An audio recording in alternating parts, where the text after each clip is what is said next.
আমার ব্যবসায়ী ভাইয়েরা শ্রমজীবী মানুষের কাছ থেকে তারা পাথর কিনে তারা ব্যবসা চালু করেছে।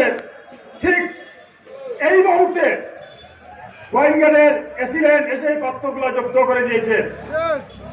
মানুষ ভাত খাবে, প্লেটে ভাত রাখছে, এই অবস্থায় ভাত প্লেট থেকে নিয়ে গেছে। তখন আমাদের অবস্থা কি অবস্থা দাঁড়িয়েছে। আমি প্রশাসনের দৃষ্টি আহ্বান করব, প্রশাসনকে জানিয়ে দিতে চাই, প্রশাসনকে হুঁশিয়ার করে দিতে চাই, এই ধরনের টাউন হারা থেকে আপনারা বিরত রাখুন, ছাত্র জব্দ আপনারা বন্ধ রাখুন। আর যদি আপনারা সাহস করেন তাহলে ইনশাআল্লাহ আমরা আপনাদেরকে ছাড় দেব না।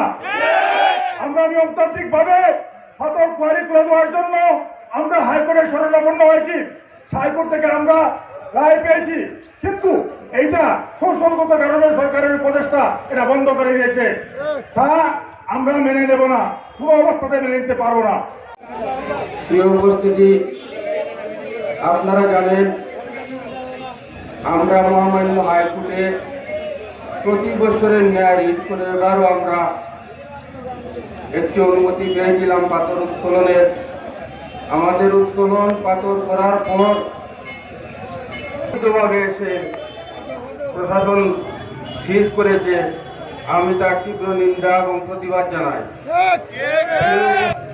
আমাদের বিগত এই সরকারের কিছু সেই সিন্ডিকেট করার কারণে আমাদের সবগুলো পাথর কোয়ারি বন্ধ রয়েছে। আমরা জানি আমাদের পার্শ্ববর্তী দেশ ইন্ডিয়া, অনেক সময় আমরা যাওয়া আসা করি, সেখানে গিয়ে দেখি আমরা পাহাড় কেটে বিভিন্ন যান্ত্রিক পদ্ধতিতে তারা পাহাড় কেটে যে নিম্নমানের পাথর যেগুলা ফেলে দেওয়ার কথা সেইগুলো আমাদের কাছে বিক্রি করে। আর সেইগুলাই অসাধু ব্যবসায়ীরা এনে তাদের গোটা কিছু মানুষের আমাদের রুজির পর আমাদের যে হাজারগুলো ভালো কয়েকগুলো সচল থাকলে সেই মিটে যায়। সেইগুলা আমাদের সেই শুরু করেছে। আজকে ঢাকার পরিবেশের কথা চিন্তা করেন, আপনি ঢাকা শহরে গেলে গাড়ির হরণে যে পরিবেশ নষ্ট করছে সেটার 10 1 ভাগ আমাদের কোয়ারি সচল থাকলে সেটা সমান হবে। তাই সেখানে পরিবেশ উনি না দেখে সেই রেজনা আসান উনি আগেও এই আওয়ামী লীগের তাবেদারি করেছিলেন, বর্তমানেও উনি উপদেষ্টা হয়ে তার সেই যে তাবাদারিত্ব ছিলেন সেটা এখনো বহাল রাখার চেষ্টা করছে। আমরা আজকে এখানে অনেক ইলেকট্রনিক মিডিয়া যারা রয়েছেন, আপনাদের প্রধান উপদেষ্টার কাছে বলতে চাই, আমাদের এই উত্তর সিলেটের লাখো লাখো মানুষ আজকে অনাহারে দিন যাপন করছে। আমাদেরকে বিকল্প কর্মসংস্থানের দেওয়া বন্ধ রাখেন। আমরা বিকল্প কর্মসংস্থান পেলে আমরা কোয়ারির দিকে তাকাবো না। নতুবা আমাদের এই কোয়ারিগুলা বন্ধ রেখে আমাদেরকে আর এই যে অনাহারে টাকার না বেঁচে টাকার থেকে আমাদেরকে মুক্তি দিন। প্রিয় উপস্থিতি, আমরা সবাই ঐক্যবদ্ধ হতে হবে।